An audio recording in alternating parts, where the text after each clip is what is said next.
Comments as seen on America's Forum.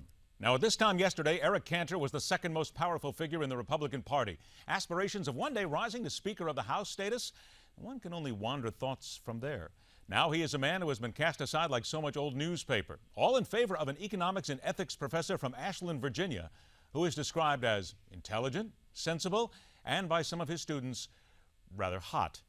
Dave Bratt is the new kid in town, defeating Cantor in the Virginia 7th Congressional District runoff. Who is he, and what does this all mean? Let us start the discussion. Let's welcome in the president of Endeavor Strategic Communications and a veteran strategist for all that rolls around inside the Beltway and beyond, David Bardella. David, thanks for joining us. Hey, it's great to be here. Thanks for having me. And professor of public policy, politics, and international affairs at Georgetown University, a member of George W. Bush's seniors staff, and veteran Republican strategist Bradley Blakeman joins us. Bradley, thanks for taking the time. My pleasure. Thanks for having me. Well, Bradley, let me start with you. First off, how do they get this so wrong? I mean, this is monumental as far as pollsters are concerned in numbers. They had Cantor, I believe, winning by over 30 points. That's right, and I think it all comes down to remember the people who got you there because they're the people who keep you there. And I think this is not about the Tea Party as it is about Eric Cantor and his service to the people within his district. You know, a lot of candidates forget in the primaries you have to be selected by the party before you're elected by the people. And a super minority of people will determine your political fate, and that's exactly what you saw last night. Kurt, what is it that happened here that took Eric Cantor away from his base and in many minds made him a little bit of a jellyfish, which pretty much completely destroyed his political career at this point? Well, I think it just goes to show that elections at the end of the day are won and lost at the grassroots level. And that's what matters the most. For all the outside spending that we have in our political campaigns right now, for all the money being spent on ads and pollsters, at the end of the day, there is no substitute for making sure that you take care of your backyard. And it's the old adage that all politics is truly retail and local. And if you have candidates and campaigns that are investing in spending their time and energy, reaching voters, doing voter contact, talking to all the local Republican Party groups, they're gonna resonate and gain traction. And I think that the challenge that leader Cantor had, frankly, was he spent, I think, too much time as the role of majority leader and not tending to what was going on in his own backyard. Well, let's talk about that own backyard here, because the two words that I'm hearing consistently over and over today, and Kurt, I'll get this from you first, is immigration reform and his stance there, and that is what completely decimated any chance of him being elected or winning this runoff. Would you then say that it was immigration reform if you had to put it right at the top of the list? Oh, there's no question that immigration is at the top of the list of what drove voters to reject Eric Cantor. And it's no accident when you think about the fact that Eric Cantor in recent weeks put out a lot of mail pieces in media designed to try to bolster himself as the conservative on immigration. But at the end of the day, the support or the perceived support for amnesty or a pathway to citizenship, was his undoing. And this is an issue that's going to gain a lot of national traction and have a lot of spillover into other races that are coming up on the primary calendar. Bradley, Dave Bratt is certainly a rookie in many ways. I mean, we're talking about a professor here who got such a monstrous win in this runoff, which sort of makes some people believe that because of what he did with immigration reform and other issues and the way he handled certain things, that the Tea Partyists, members of the Republican Party, were so upset with Eric Cantor, it would make a difference who ran against him. They were going to dump him regardless of what happened. Would you go for that? No, I think the professor made a good case. He's an economic expert. The real interesting thing is you're going to have two professors running against each other. The Democrat comes from the same university now as the Republican. And I'm a professor at Georgetown University, and I got to tip my hat that the professor was able to pull out this huge upset. But at the end of the day, it really comes down to Eric Cantor and his ability to remember where he came from, to work his district. Immigration reform was certainly an important issue, but it wasn't the end-all issue. The fact is that Eric Cantor didn't spend enough time in his district. He didn't have his ear to the ground. And what you saw was 70,000 people decided his fate in a district of 700,000 people. So, John Boehner went back to his district and worked it like he was a first-term congressman. Lindsey Graham went back to his state and worked it very, very hard against six opponents.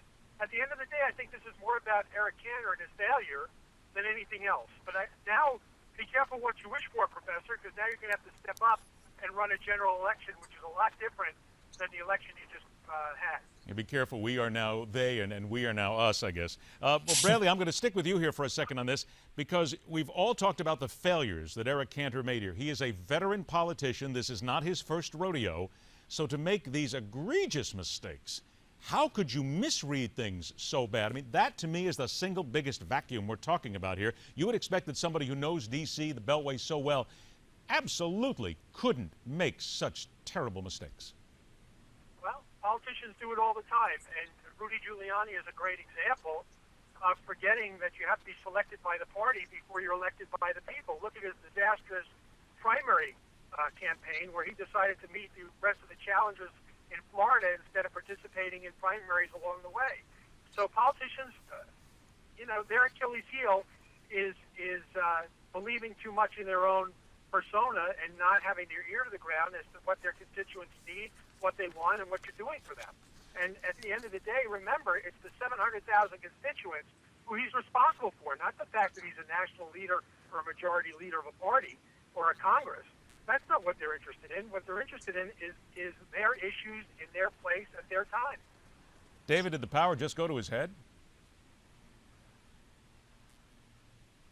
I'm sorry, Kurt, did the power just go to his head? I apologize. Well, I think that the reality is the position of majority leader is very demanding, and it has you trapped in a Beltway-centric mentality and a Beltway-centric media. And when you look at what real people and real constituents watch and where they get their news from, they're not getting it from the places that we view on the Beltway. They're not watching C-SPAN every day. And primary voters are getting it from conservative outlets. They're getting it by reading Newsmax, and they're reading Drudge, and they're reading Breitbart, and they're watching the cable TV stations. And that's where they're getting their news. And so the old adage that in order to win, you just have to do a massive media buy, put up some shiny TV ads on broadcast TV, and you're going to win. I think that's dead now. And we live in a different time with technology and the ability of social media to attract and target voters very specifically where they are and really organically grow a grassroots movement around and coalescing behind a campaign and a candidate. And it's those kind of tactics and those types of medians now that these type of campaigns really sees, and the old guard really is struggling with right now, which is why some of these guys are losing. Hey, Kurt, a couple of minutes that we got left here. Let me start you with this right now because we look at the new guy in town here now, Dave Bratt. Is there any thinking in Washington, or what is the early take right now as to what kind of a candidate he will make, what his chances are?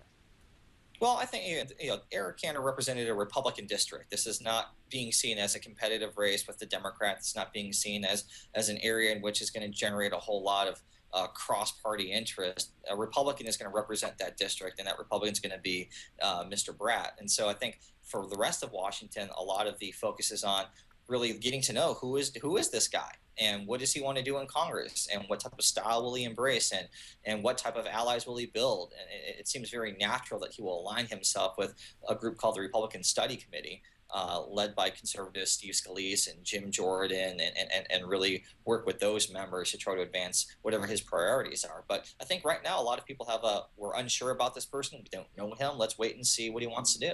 Bradley, what's your first take on how effective he might be?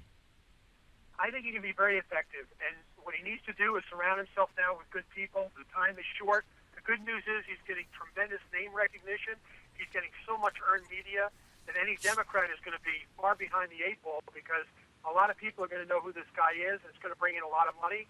There's a lot of enthusiasm.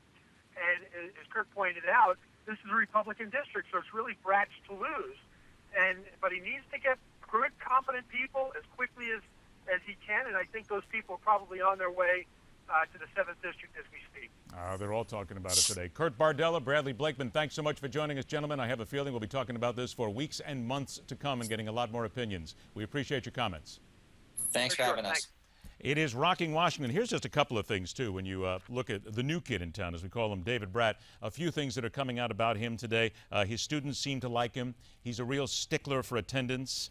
He doesn't think much of Cantor's conservative credentials, and he had the backing of much of the anti-establishment establishment.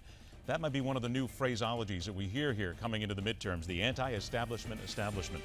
I kind of like that in a way, because that certainly says that there is a groundswell here, and Eric Cantor certainly, and his people, certainly misread.